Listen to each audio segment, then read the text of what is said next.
kita telah mulakan tanam Napier Taiwan ni selama 4 tahun yang betul-betul aktif, tapi sebenarnya kita dah bersedia untuk buat selama 5 tahun. Jadi oleh kerana di waktu tu saya berpendapat, bila saya tengok Pak Lah jadi PM, bila Pak Lah jadi PM, Pak Lah mengesyorkan supaya peternak, petani dan nelayan untuk berpotensikan tentang produk yang memang dikenal pasti. Kita sendiri maklum tahu memang tak ada cukup di pasaran Malaysia, sedangkan kita import. Oleh itu saya bagi pendapat saya, macam manakah formula untuk mencari peluang di waktu tengah terbuka lah.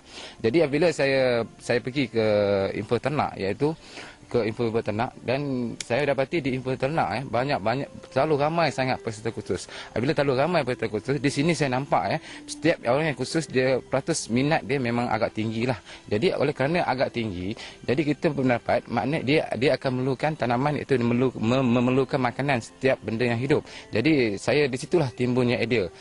Secara kebetulan pula Cikgu Azwan, iaitu Azwan dan Zainuddin, dia ni banyak menceritakan tentang, dia kata kenapa kita blur dan kita tak ada mencetuskan makanan. Jadi di sudut itulah, sejak saat itulah idea saya datang. Bila Cikgu Azwan menceritakan perkara macam ni, di saat itulah idea saya datang untuk menanam Napier Taiwan ni. Setelah saya dapat idea tu, saya pergi ke Selatan Tai dan saya melihat di sana, saya cari info-info yang tentang Napier Taiwan, buka internet, dan saya pergi ke Selatan Tai. Saya dapati di Selatan Tai beribu ekar dalam tanam Napier Taiwan.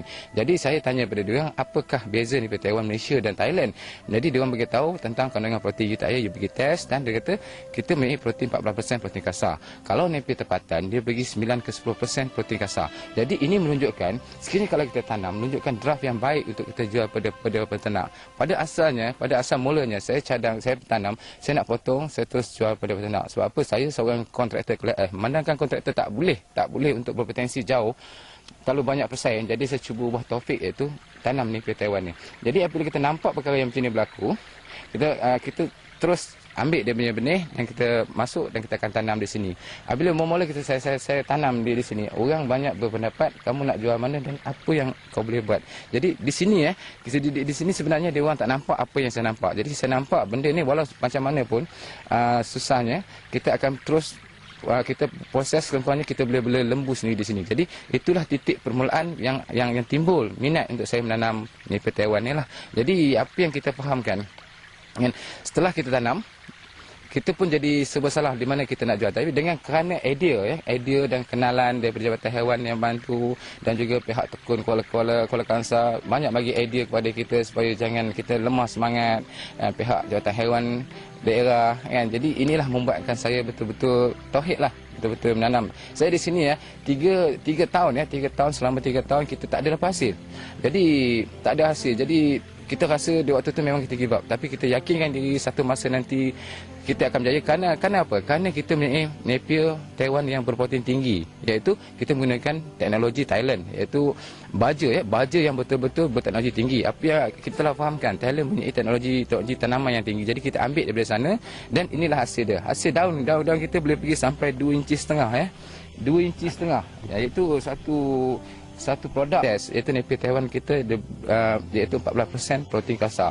Bila masuk protein kasar, ialah pertukaran daging. Okey, kalau kita tengok tentang rumput biasa 9% protein kasar. Maknanya dia Napier Taiwan ni dia lebih sesuai dan gemuk, dia cepat mengemuk, 14% iaitu protein kasar untuk pertukaran daging dia lah. Jadi itulah sebabnya, itulah dari titik mulaan itulah yang kita menanam Napier Taiwan ni.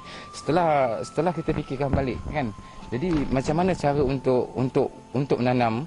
Jadi saya bersusah payah pergi sana sini, saya buang masa kan. Dan sebelum saya cebur ni pun saya seorang asistent seorang belia negara. Jadi di sinilah idenya timbul dan saya benar-benar balik, saya kata ini adalah satu peluang untuk saya. Daun ni sesuai rumput ni sesuai tanam di keadaan yang macam mana? Okey, kalau ikutkan rumput yang kebiasaan yang kita lihat rumput dia sesuai tanam di tanah yang subur lah, contohnya PS 0.5. Jadi apa yang tuan-tuan tengok di sini, kita punya tempat kita ni kan, tempat kita ni memang 80%-nya pasir. Okey, terjadinya tempat ini kerana di waktu tahun